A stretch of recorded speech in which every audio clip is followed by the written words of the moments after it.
2025嘅 DSE 嘅考生，你哋好啊！今年咧中文同英文咧都好有意外啦，好多老師都係貼唔中啊！考評局終於反高潮啦！越係大熱嗰啲咧，佢又冇出，所以咧，我認為數學都有機會有呢個情況，所以我就同大家貼題啦。先講一定會考㗎啦，我會認為咧上面 A、B、C、D 咧就一定會考啦，因為咧 cut syllabus 嘅原因啦，所以咧 A、B、C、D 呢4個課題咧就會喺之後嘅課程啊，就教科書裏邊咧都見唔到。今年咧大家如果想補4嘅話咧，就記住溫多啲A、B、C、D 呢啲題目啦，因為一定會考嘅。好啦，至於你係 aim high 嘅話咧，我哋就望下呢個係 Section B 個 tip 嘅題目啦。下面啦，我哋個圖像變換啦，都係近年考得比較深少少噶啦。有上我堂嘅同學仔都知道邊啲位置有巧妙噶啦。坊間好少提及嘅，要留意翻圖像變換點樣去做啦。做多啲嘅如果今晚仲有時間嘅，做多啲呢啲長題目。好啦 ，3D 同軌跡撈視線死心呢件事咧都唔意外噶啦。應該都會爆翻一條。概率每一年都出得好簡單啦。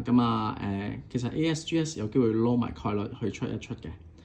我最想講就係線性規劃啦。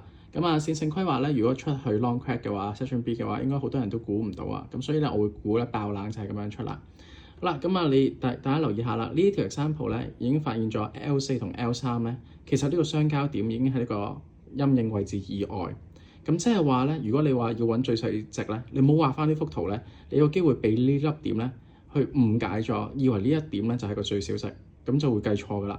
所以咧，呢一個如果係文字體啊，或者有陣時啲 MC 比較陰濕少少，有4條線嘅話咧，最好咧就係畫翻幅圖俾自己睇，睇下呢一點呢一個 L4 同 L3 相交點究竟要唔要？呢個係第一個陰濕位。第二個陰濕位就係咩咧？佢入邊啲相交點咧，可能全部都有小數點嘅。但係咧，佢題目嘅要求咧，佢話要入邊嘅整數點點啊，即係要1逗號2啊，2逗號2咁樣。嗱，如果係咁嘅話咧，呢個相交點咧，有機會咧，佢包住個位置咧，並唔係要呢粒點，而係褪入少少先係呢個 area 嗰啲點。所以計最大值同最小值咧，呢個係第二樣啦，會陰濕嘅地方啦。第一樣係出面嘅點，第二樣咧就係整數嘅點。第三樣咧就係都唔係陰濕嚟啦，不過比較難啲嘅就係佢個 equation 啊。佢方程咧有 ax 加3y， 最大值係24，叫你揾翻嗰個 equation 入邊嘅 a 係乜？呢一啲題目咧 MC 成日考，都有好多同學錯。我之前都有教過噶啦，大家記住揾翻。OK，上面咧就係基本嘢啦，大家今年要揾翻啦。呢一啲咧就係如果你個心態係想考得好啲嘅，呢啲題目咧記住溫一溫啦。大家聽日 DSE 加油！